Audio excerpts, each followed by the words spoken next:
duhaguruke wanje yihutaga imbere kugira ngo twakire Mose wa kabiri kuko ari cyo bagomba gukoresha igihe tuzaguruke mu izina rya Yesu dukomera amashi menshi Imana yo mu ijuru nawe tumuha ikaze kugira ngo ashike ngaha akore ibyo tugeza gukora tumuhaye ikaze mu izina rya Yesu Kristo.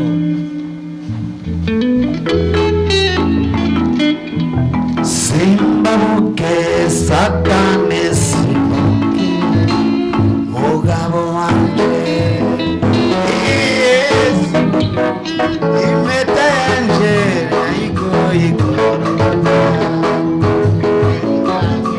uzobe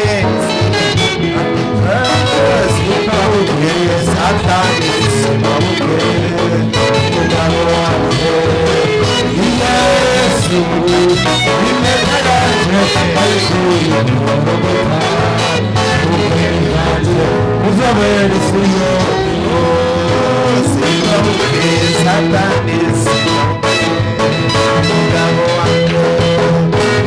Yesu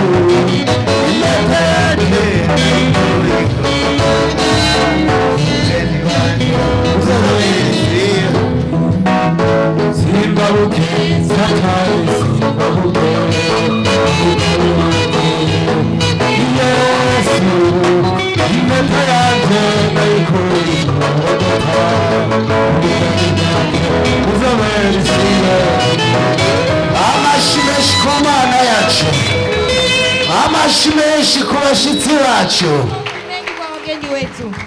gira mugenza ati naho bibona uko nayaona hivyo Imana iri kumwe nawe Mungu yuko pamoja nawe Imana iri kumwe nawe Mungu yuko pamoja nawe abantu bagucira urubanza watu wanaweza kukatia vita ariko ntibazi iherezo ryawe lakini hawajui mwisho wako mbere yawe ni heza mbele yako ni pazuri ndakengurukiye umuntu wese yaje mu ngoro y'Imana nashukuru mtu yote ambaye amekuja mahali hapa ndamusabira Imana yo mu ijuru imugirire neza nikimwombea Mungu wa mbinguni amtendee vizuri Imana yo mu ijuru imuteze intambwe Mungu wa mbinguni ampigishe hatua hari amazina abarozi bari barakwesa reka Imana yaguhindurire hari yarasayaribise turabe ijambo dusanga muri Matayo tunakuta katika kitabu cha Matayo 11 sura ya 11 2 kuanzia mstari wa 2 hadi wa 3 ariko Yohani yari mu nzu y'imbohe yumva ivyo Kristo akora atuma abigishwa biwe kumubaza ati mbega uri wa wundi akwiye kuzoza canke twitege uwundi bwira mugenza bati birashika ukagera ahantu kiheburukira ambie jirani yako kuna muda unafika unakata tamaa unasema Mungu Yohani alibagira Imana Yohani alimsahau Mungu alibagira amasezerano alimsahau agano alibagira ivyo yavugishijwe n'Imana alisemewa kwa Mungu yumvise Yesu yaje aliposikia Yesu amekuja akacaraba ingene ari mu ibohero akatazama alivyo gerezani akaraba ingene ari mu bibazo akatazama alivyo katika shida yarateremutse arava mu kwizera alianguka chini akatoka katika kuamini akavuga ngo genda mumumbarize akasema nenda mumuulize kwari wa wundi kama ni yule yaba ari wa wundi kama ni yule mba namaze gutabakwa ningekuwa nimeshaokolewa yaba ari wa wundi ningekuwa ni yule mba mfise amafaranga ningekuwa na pesa yaba ari wa wundi ningekuwa ni yule mba nirirwa mu ndege ningekuwa nakuwa katika ndege Yohana aravuga ati ibindi bishoboka Yohana akasema haiwezekani kwa yoba ari Yesu kama ni Yesu wa Nazareti yobashitse muri iki kibanza atakuwa amefika katika sehemu naguma mu ibohero nikabaki gerezani nagoma ndagutangarize wewe nataka nikutangazie wewe uri mu ibohero wewe uliko gerezani humura nabwo uzorigwamwo turia utangulia hari ibohero urimwo kuna gereza ulio hari ibohero ry'ibibazo gereza la mawazo hari ibohero ry'ubukene gereza la masikini. Hari ibara ryo kurya nabi. Gereza la kula vibaya. Ariko Imana yo mu ijuru, lakini Mungu wa mbinguni iravuga ngo humura. Inasema tulia. Kuko ivyo yari ibizi. Kwa sababu ilikuwa inajua. Kandi iraza izobicisha. Tena inajua itakapopitisha. Igiye kukuzamura. Inaenda kukuinua. Abandi na babandi. Wale na wale.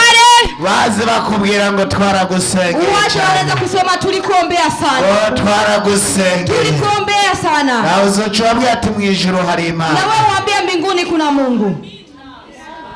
Mwijuru barakoranye. Bariko biga kukibazo cha. Ese niki kikuteye ubwoba? Hari Imana bijejeke.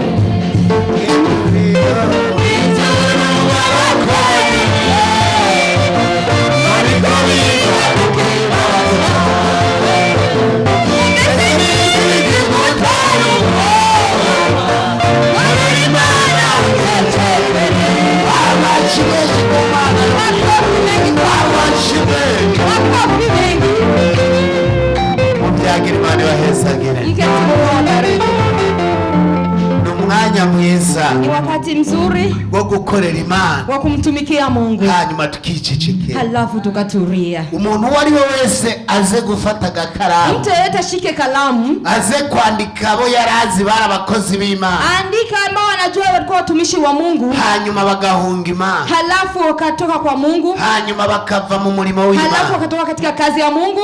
Uzunyere kuwateye intambwe. Unionyeshe ambaye alipiga hatua. Uvuye mu Mana. Ukitoka kwa Mungu. Ibibazo birinji.